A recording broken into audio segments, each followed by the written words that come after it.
The coin was designed by a noted Irishman, Augustus St. Gaudens. He was born here in Dublin in 1848, and his parents took him to the United States when he was still a boy.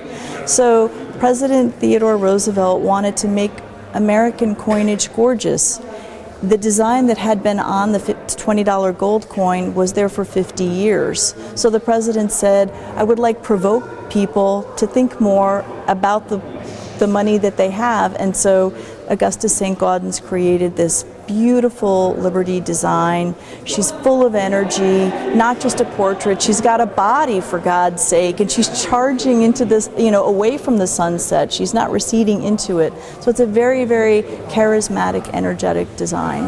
Before the Depression, during the gold rush, we found so much gold, it inspired a new denomination of coin. Before the American gold rush, we didn't have $20 gold coins, and all of a sudden we had enough metal to make them and make a lot of them. So what's just ironic about this particular coin is she represents the end of that enthusiasm, because many years after the gold rush, the United States did go into a gigantic economic slump, and it was no longer feasible for an average worker to work for more than 2 weeks to be paid this single coin. There were obviously more problems than that economically, so the president took us off the gold standard, which meant more than 500,000 coins that were created had to be melted down. So these coins never actually made it out of the mint, except a few were secreted away, through unknown circumstances, and 2 were given to the Smithsonian, and this is one of those 2.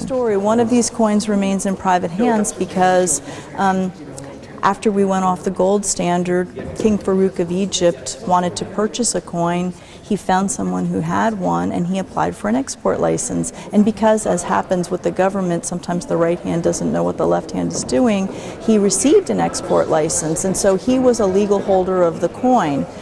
Fairly recently, that same coin went up for auction, and the United States Mint got involved because no, you're not supposed to have that coin, and a deal was made whereby that coin could be sold, some exchange of money, I don't know all the details.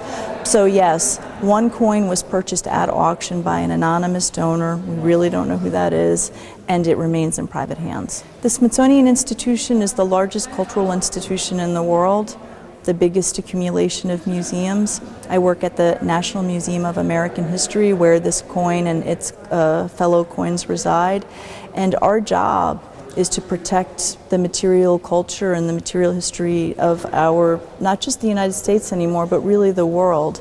And especially in an age of Googling everything for your answer and virtual reality, we believe that it's important for us to take iconic rock star objects like this on the road and share them with people, not just for the value of the object, but because this is what museums do, and we're the keeper of the patrimony of the world, and we want to engage people in learning history from objects, from real objects. Yeah, she has quite an entourage, Lady Liberty. This Lady Liberty travels with a security escort on all the flights that she takes, and then we have 7 different teams on the ground, and because we'll be in 7 different countries, so every place we go, she has quite a security entourage.